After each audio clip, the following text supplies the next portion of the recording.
Colombia's post-conflict transition has created unprecedented opportunities and risks for business. Last week, voters elected Iván Duque to lead the country through this pivotal phase, and his pro-business reforms are likely to open up the country to further investment. Meanwhile, the regulatory and anti-corruption environment in Colombia is quickly evolving, with significant implications for companies eager to do business there.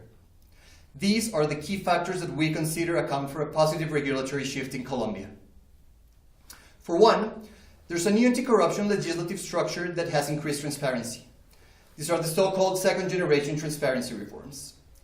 Newly incorporated laws in Colombia now encourage citizens, judges, and journalists to prosecute, ask difficult questions, and put previously inaccessible information into the public domain. In addition, the new normative structure has granted the powers to regulatory agencies to impose large fines on companies that fail to comply with their anti-corruption obligations. As a result, we expect the government to accelerate law enforcement in the years to come. Secondly, Colombians are growing increasingly less tolerant of injustice and corruption. Anti-corruption citizen movements in the country have grown significantly as a politicized civil society more actively participates in key decision-making processes. Regional success stories in the fight against systemic official corruption, such as the cases of Brazil, Guatemala, and Peru, have provided a credible story for social movement to call for action. And more importantly, citizens are demanding severe punishments to those found guilty. Furthermore, changes in the patterns of access to information and the rise of social media means that the public now has the ability to scrutinize companies or individuals in real time.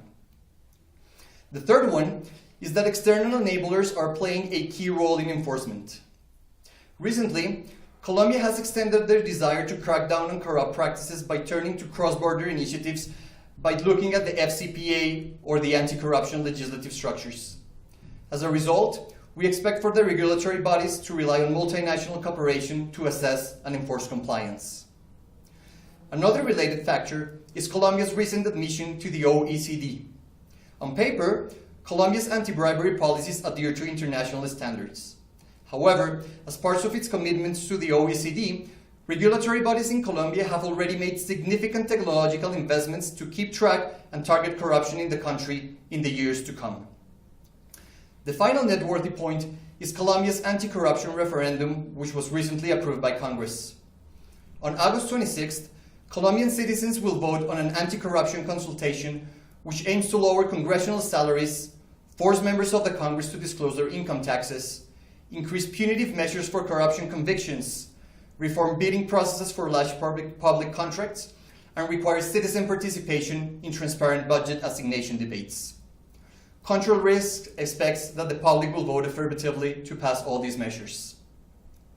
President-elect Iván Duque, who made anti-corruption one of the main pieces of his victory speech last Sunday, will face challenges in this regard.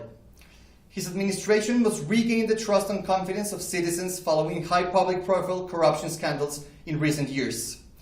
He must also maintain OECD anti-corruption standards, further enable the independence of the judicial system, and more importantly, find ways to strengthen and depoliticize justice at the local level. Colombia's recent strides in the fight against corruption have demonstrated that the country is eager to become a more attractive destination for foreign investment. It will be critical, however, for local and foreign investors and operators to understand the local risks at play, navigate the newly formed regulations and protocols, as it has never been more important to conduct enhanced due diligence on investors and third parties, accurately assess risks and threats through technology, and create comprehensive stakeholder maps that reflect the reality and context in which your business operates.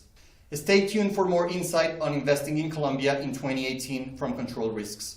I'm Alejandro Christodoulopoulos. See you soon.